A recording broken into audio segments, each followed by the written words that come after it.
Well, everything was going just fine.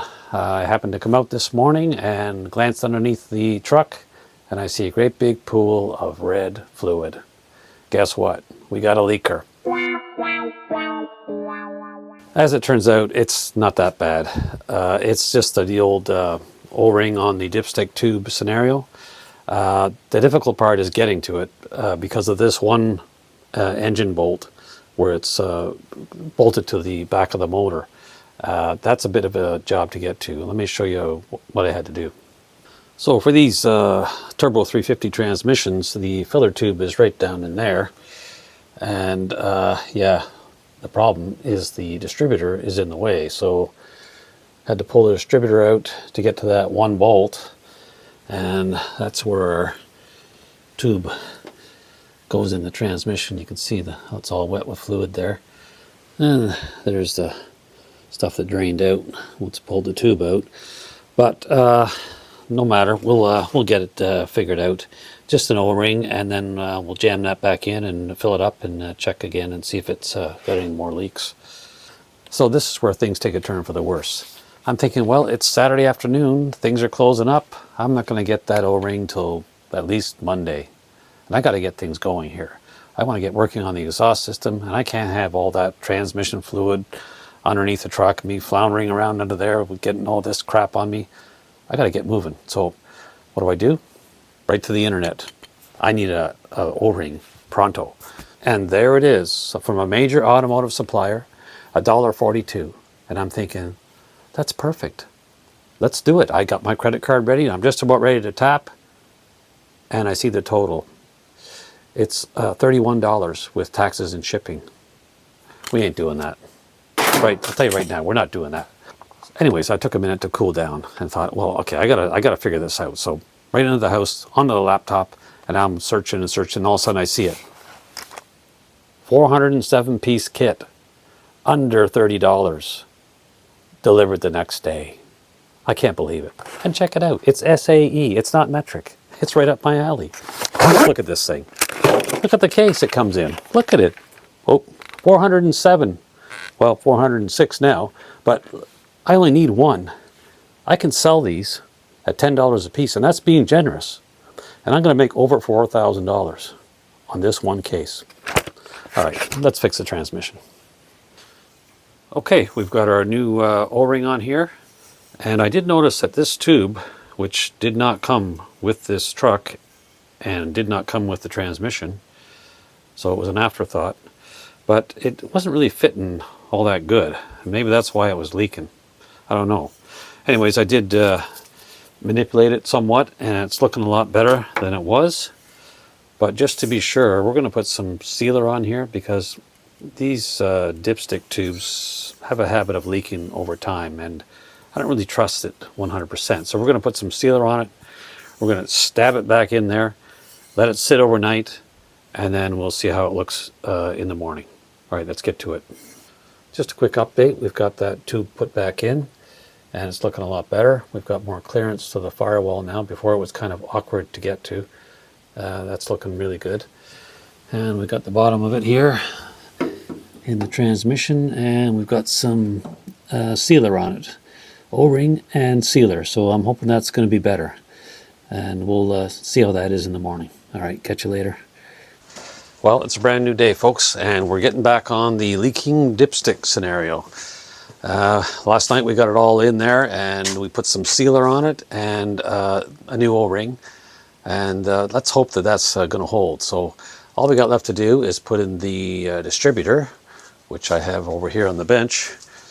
The trick is to get it in without screwing up the timing. So that's the plan for today. And after that goes in, we'll fire it up and check the transmission level. And hopefully we don't have any leaks. So let me get to this situation. So before I took this out, I made a note of where the rotor was pointing on the firewall. We got a piece of green tape here. So I need to try and get that facing that same direction again. Sometimes it works, sometimes it doesn't, because sometimes the oil pump doesn't line up on that tab right here. So let's give it a shot.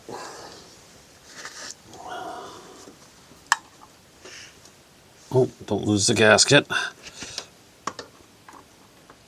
And now the choke cable's in the way. Come on around. No, we're not going that way.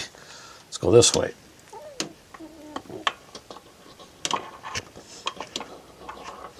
There we go. Now, got to get this rotor to just drop in. And it's not. Yes, it is. No, it's not. I've got the vacuum advance in the wrong spot. Let's pull it back out.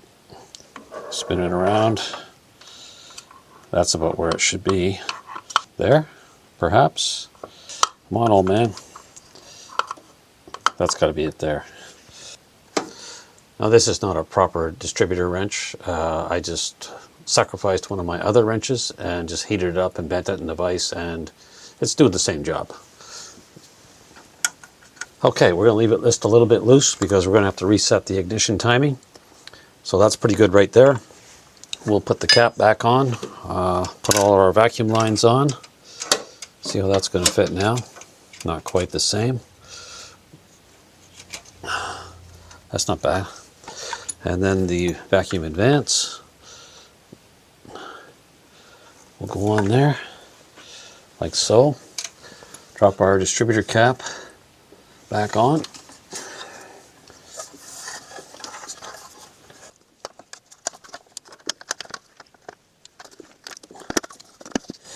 All right, screw that on and put our wires back on.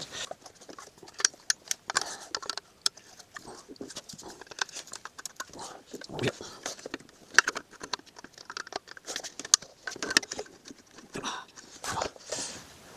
That's good. Now we've got to click our wiring harness in.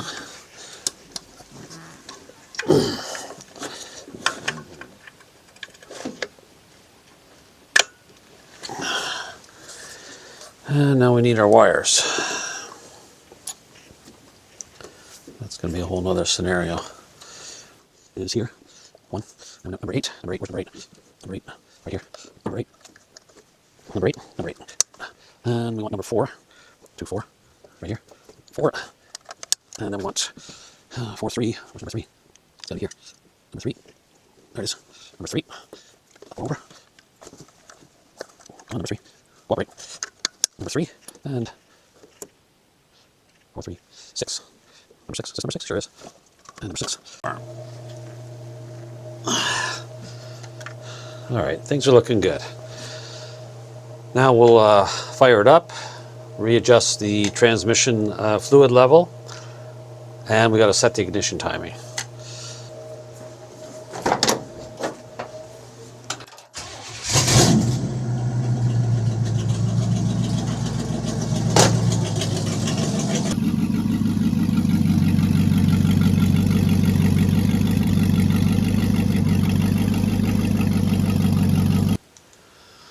All right, we finally got it all back together.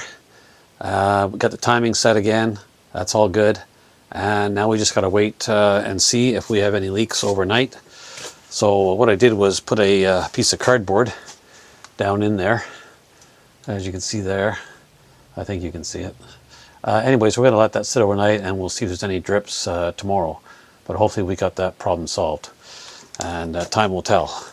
So everything else is looking good. Next up, we're going to be working on the exhaust system, if nothing else comes up in the meantime. But I want to thank everybody for watching, and hope to see you on the next one.